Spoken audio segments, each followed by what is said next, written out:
life, not just for them, but for their families. One time I was reading about that, and it really hit me hard. And I had to put the book down. And I started praying. And I picked up another book. And that book happened to be open to Isaiah chapter 43.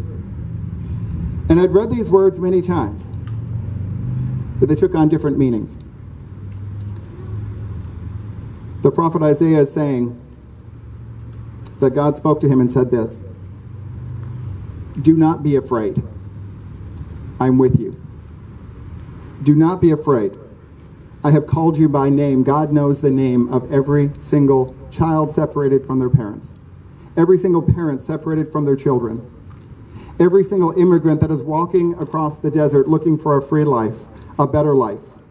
I have called you by name and you are mine. When you go through the deep waters, when you go through the deep waters of the Rio Bravo, if you go through the deep waters of the channels cut through the desert, I will be with you. When you go through the rivers of difficulty, you will not drown. When you walk through the fire of oppression, when you walk through the crowds and people look at you because you look different, when you walk through the crowds talking with your friends and people sneer because they don't understand your words because they haven't taken the time to learn your language, when you walk through the places of oppression, you will not be burned up. The flames will not consume you, for I am the Lord your God, the Holy One of Israel, the Holy One of the immigrants, the Holy One of all people. Brothers and sisters, let's tell the stories. Let's continue to fight. Let's continue to work. And let's not be silent anymore. God bless you.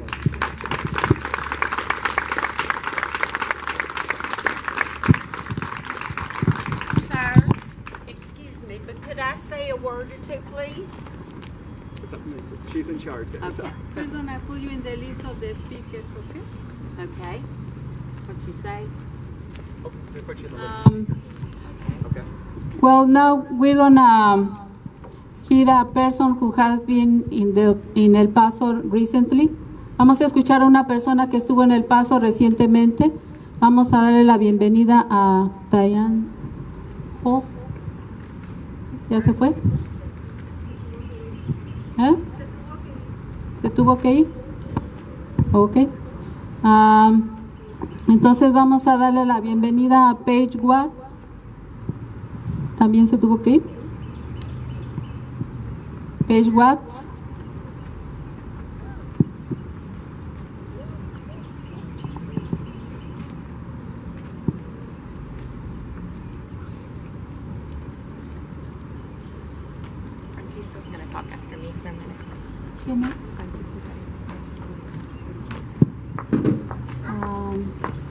Entonces va a hablar Francisco Carrillo, que es maestro de City Park. Ok, los dos. Okay. No, sí. Hi, my name is Paige Watts. I'm a teacher here in Dalton. I've taught for 19 years in Dalton, and so I have seen quite a bit. My majority of the time working here has been with students who have mixed status situations in their family.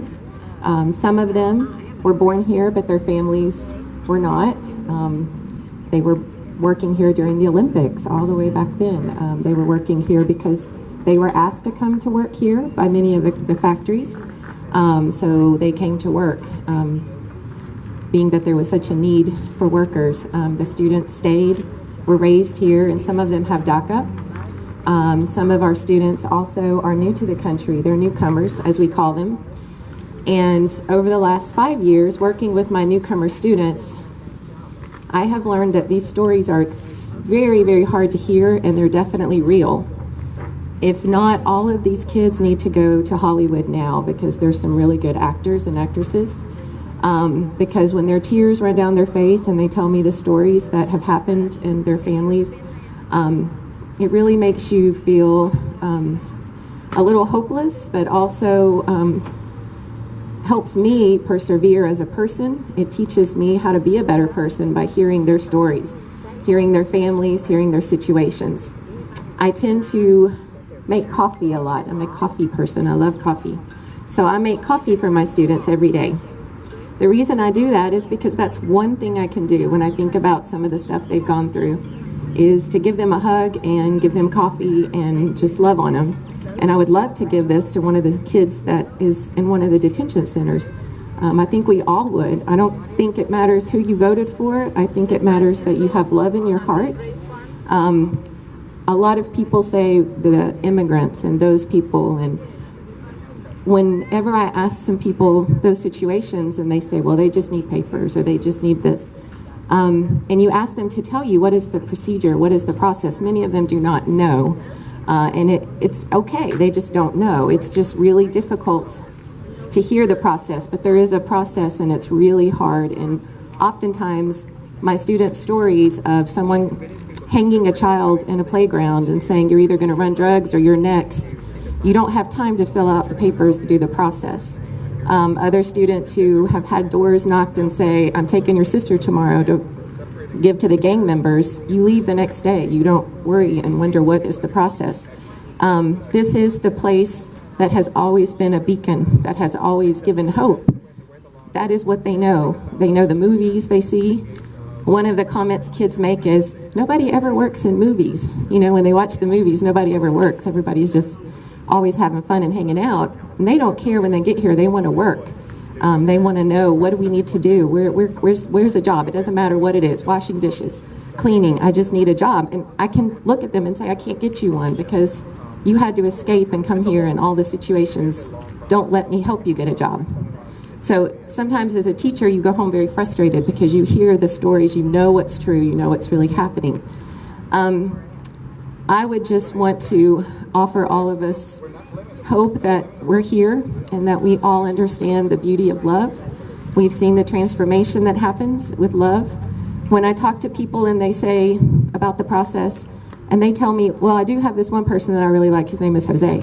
So we have this saying, they're like, you know, Jose's a really good guy, but they're not all like Jose.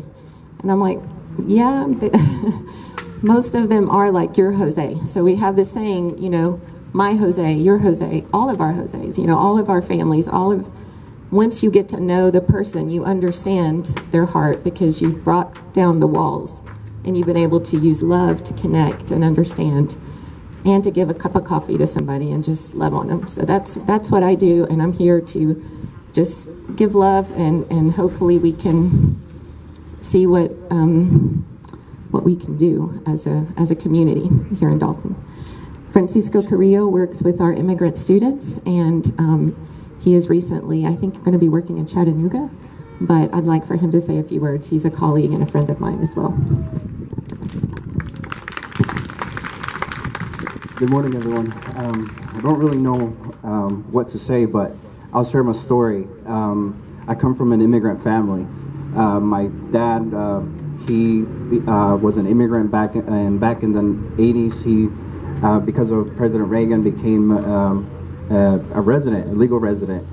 And so later on, our family decided to immigrate to the United States. And so we did what we could do. We came in and you know, we crossed the border and we made it. It took us a lot of years for us to really go through the immigration process. You know, I went through the Dalton public school system illegally or undocumented, not even knowing what it was or what it meant. And until it wasn't until college that, or when I tried to enter college, that I realized that being undocumented didn't have its benefits. I couldn't pay in-state tuition. I had to pay out-of-state tuition, and for several semesters. And you know, now you know, I went to. We eventually became legal in the United States. My family all became legal. I joined the military, served several years. My sisters all went to college. So when I hear people saying that they just come and take our jobs, they come and take our, you know, everything that we have in the United States, that's not true. We come and make a better life for ourselves. You know, I can tell you that from first experience. You know, I graduated college after I left the military. I continued my education. And I finally ended up getting a job here in Dalton Public Schools, working with a lot of immigrant students, and I heard their stories. And let me tell you, it hurts. It hurts to know that, you know, they go to Atlanta and they sit in front of the court system and the judge, and they decide what they're going to do with them. And then they come and tell you, I wasn't here because we had to go to court in Atlanta.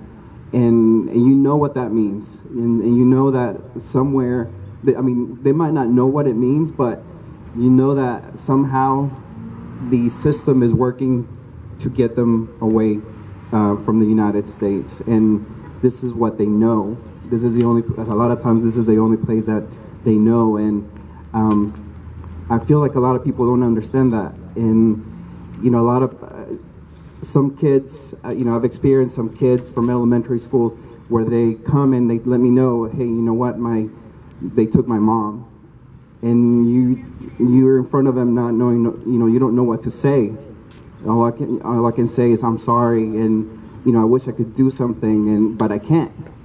And I believe that it's good that we are here, but it's also good that we do something. And you know, come November this year, we were able to do that and hear our voice. And that's something that we need to make sure that we keep in mind, to tell people that, hey, we can do something. Vote. And I know I don't see a lot of our community, Latinos, but, you know, we need to work on that as well. Just tell, you know, the people that you know, we got to do better. This is the United States, and we got to do better. And it's, you know, they're kids. You know, I hear the stories that are coming in the news, and you have two sides. You have the ones that, you know, they make it seem evil and inhuman, and then you have the other side where, you know, they care and they want to do something about it. I hope that you are on the other side. Thank you.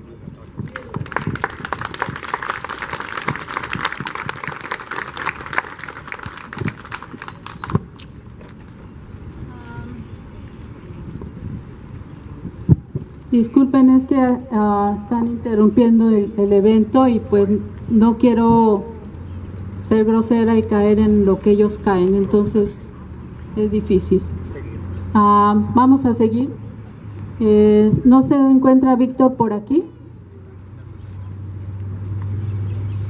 ¿No ha llegado Víctor?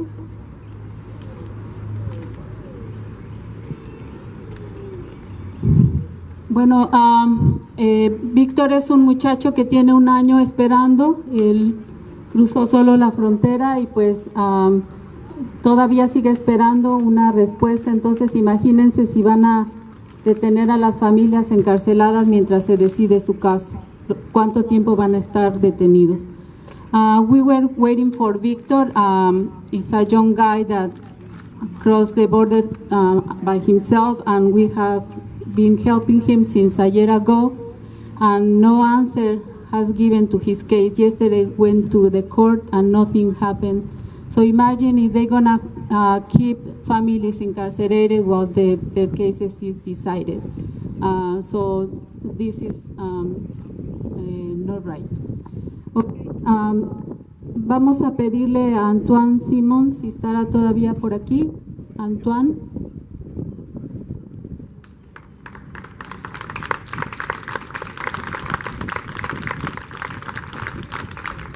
Good morning, afternoon. It's great to see everybody out here. It's a good thing that we're out here to speak against what's going on. But I kind of I won't be before you long, but I stand here with and representing 3 entities. First, I stand here representing myself in letting you know that personally I am with you. I am for the family. I'm for human rights. Second, I stand. My pastor sends his regards. He's at a different event. His name is Dr. Bishop Stephen Thomas. So I stand here representing my place of worship, my place of faith. He is with you as well. And I also stand here as your president of the Dalton Whitfield branch of the National Association for the Advancement of Colored People.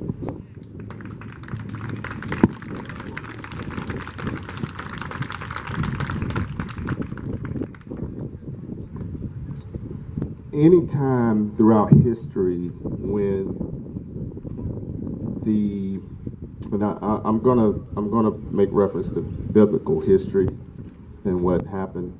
Anytime when there was government in charge that were scared of the people, they always enforced policies that would oppress.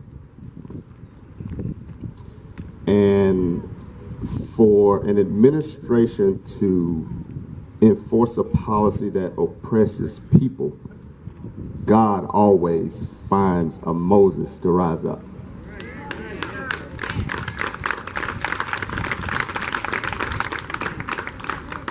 The voice of Moses comes through leaders such as America, such as people like the Reverend William Barber, such as people like, of course, our famous Dr. Martin Luther King Jr., those that have gone on before us, so many others that are standing out to speak against what's going on.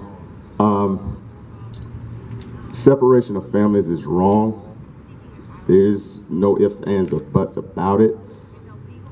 If you look through history, you see the government that has done this, and I just got wind of how law, I keep hearing it, law, breaking the law.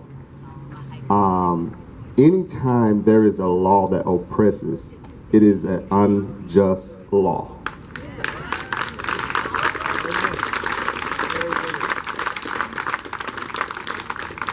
You keep forgetting, and when I say you, I'm speaking to those that are in power. You keep forgetting that slavery was a law. Women's suffrage was a law. Okay? Jim Crow was law for the purpose of oppressing those that would rise up and throw you out of power.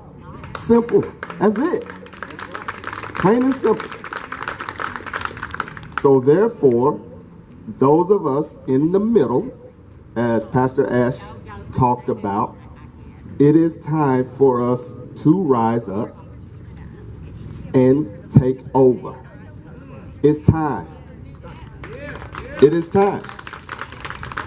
So, yes, we're out here, we're using our voice, but our voice speaks louder at the ballot box, okay? Our voice speaks louder at the ballot box. So whatever you need to do to get registered to vote, don't just register, go push the button. We're here to speak truth to power, and nothing speaks to power more than getting them out of the office if they're not doing what's best for everybody.